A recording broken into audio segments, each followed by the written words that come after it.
লীগ নিষিদ্ধ হলে রাজনৈতিক সংকট কি বাড়বে? প্রিয় দর্শক, আওয়ামী লীগকে নিষিদ্ধ করা না করা নিয়ে আজকে আমাদের বিশেষ প্রতিবেদনে থাকছে এর আদ্যপ্রান্ত। আশা করছি আপনারা সাথেই থাকবেন। তো চলুন শুরু করা যাক। চলতি বছরের জুলাই আগস্টে ছাত্র জনতার আন্দোলনে নির্বিচারে দমন পীড়ন নিপীড়ন নির্যাতন চালায় শেখ হাসিনার সরকার। এতে শত শত মানুষ প্রাণ হারায়। পরে গণ অভ্যুত্থানের মুখে ৫ আগস্ট দেশ ছেড়ে ভারতে পালিয়ে যান সাবেক প্রধানমন্ত্রী শেখ হাসিনা। এরপর থেকে জুলাই হত্যাকাণ্ডের বিচার চেয়ে শেখ হাসিনা ও আওয়ামী লীগের বিরুদ্ধে একের পর এক অভিযোগ আসছে আন্তর্জাতিক অপরাধ ট্রাইব্যুনালে। বাংলাদেশের বৃহত্তর দল বিএনপি ও অন্যান্য রাজনৈতিক দলের নেতৃবৃন্দ সহ বর্তমান অন্তর্বর্তী সরকারের উপদেষ্টারা কেউ কেউ বলছে, রাজনৈতিক দল হিসেবে আওয়ামী লীগকে নিষিদ্ধ করা সমীচীন হবে না। এখন প্রশ্ন হচ্ছে, বাংলাদেশের আওয়ামী লীগ নিষিদ্ধ হলে দেশের রাজনৈতিক সংকট অরাজকতা কি বাড়বে? এদিকে দেশের বৃহত্তর সাধারণ জনগণ বিভিন্ন ইস্যুতে রাজপথে আন্দোলন করছে আওয়ামী লীগকে নিষিদ্ধের দাবিতে।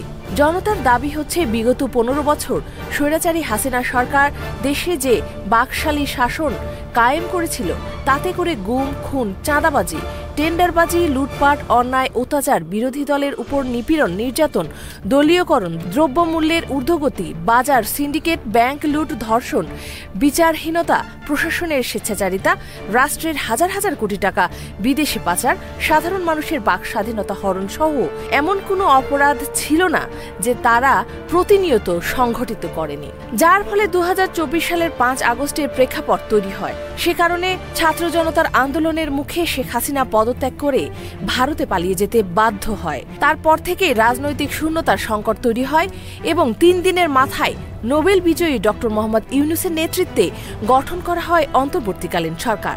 বর্তমান পরিস্থিতিতে পরবর্তী কার্যক্রম ঠিক করতে কয়েকটি সম্ভাব্য বিকল্প দৃশ্যপটের কথা চিন্তা করা যায়।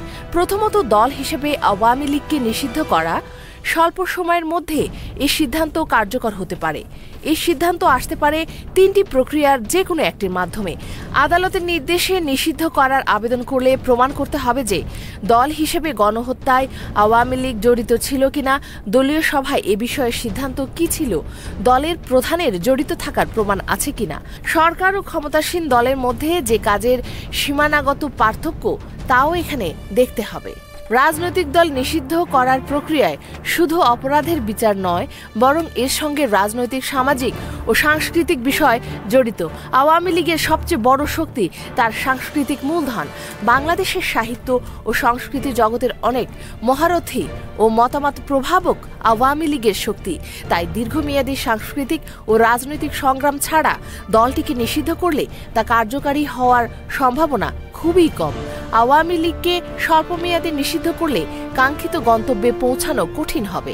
গণভোটে গেলে এ বিষয়ে জনগণের সিদ্ধান্ত জানা যাবে। তবে মনে রাখতে হবে, নির্বাচন ও ফেডারেন্ডামের মধ্যে একটা বড় পার্থক্য আছে। আওয়ামী লীগকে নিষিদ্ধ করার বিপক্ষে ম্যান্ডেট এলে তা শুধু মেনে নিতে হবে তাই না, এর নেতিবাচক প্রক্রিয়া জুলাই হত্যাকাণ্ডের বিচারেও পড়তে পারে।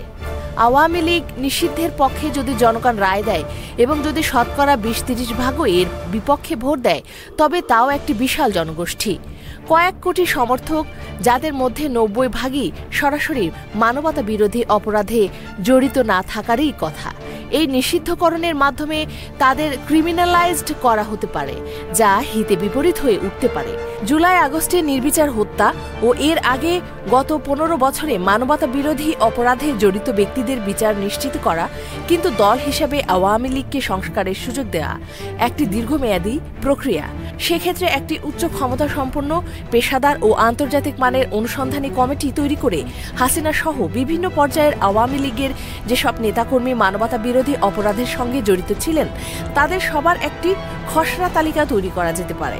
এ তালিকায় থাকা অভিযুক্ত ব্যক্তিদের বিরুদ্ধে মানবতা বিরোধী অপরাধের সঙ্গে জড়িত থাকার যৌক্তিক ভিত্তি থাকলে বিচার প্রক্রিয়ার সময় তাদের রাজনীতি ও নির্বাচনে অংশ নেয়ার নিষেধ থাকতে পারে, কিন্তু তা অপরাধ প্রমাণিত হওয়ার আগ পর্যন্ত নির্দোষ ন্যায় বিচারের এই মূল কথার সঙ্গে যেন তা খুঁজে বের করা দরকার। রাজনৈতিক বিশ্লেষকরা মনে করেন, জুলাই হত্যাকাণ্ডের সাথে যারা জড়িত ছিলেন তাদের দলীয়ভাবে বহিষ্কার ও আওয়ামী লীগের দলীয় সংবিধানে এ হত্যাকাণ্ড ও হত্যাকারীদের বিরুদ্ধে শক্ত অবস্থান নেয়ার ধারা যুক্ত করার পর দলটি রাজনীতিতে সক্রিয় হওয়ার সুযোগ নিতে পারে। অতীত কর্মকাণ্ডের জন্য শেখ হাসিনা ও তার ঘনিষ্ঠ সহচরদের বিচারের মুখোমুখি করে রাজনীতি ও দলীয় কাঠামো থেকে তাদের নিষিদ্ধ ঘোষণা করে এবং অপেক্ষাকৃত কম অপরাধের সঙ্গে জড়িত দলীয় নেতাকর্মী সমর্থকদের ক্ষমা প্রার্থনার মাধ্যমে বাধ্যতামূলক শিক্ষা ও সংশোধন প্রক্রিয়ার মধ্যে নিয়ে এনে দলটির কার্যক্রম চালানোর সুযোগ দেওয়া যায়। আওয়ামী লীগ নিষিদ্ধ না করা এবং কোনো কার্যকর বিচার ও সংস্কার না করা একটি অগ্রহণযোগ্য প্রস্তাব। কোনো ব্যবস্থা ছাড়াই বর্তমান আওয়ামী লীগ আবার ফিরে এলে দেশে প্রতিশোধমূলক সহিংসতা বাড়বে। কোনো ধরনের দীর্ঘমেয়াদী প্রক্রিয়া ছাড়াই নিষিদ্ধ করা হলেও কার্যকরী হওয়ার সম্ভাবনা যে কম তা ইতিহাসের দিকে তাকালেই বোঝা যায়। অতএব দর্শক, আওয়ামী লীগ নিষিদ্ধ হলে রাজনৈতিক সংকট বাড়বে কিনা এ বিষয়ে আপনাদের মতামত অবশ্যই কমেন্টে জানাবেন। ইফাত আরা খান, ডেস্ক রিপোর্ট, এই সময় টিভি, ঢাকা।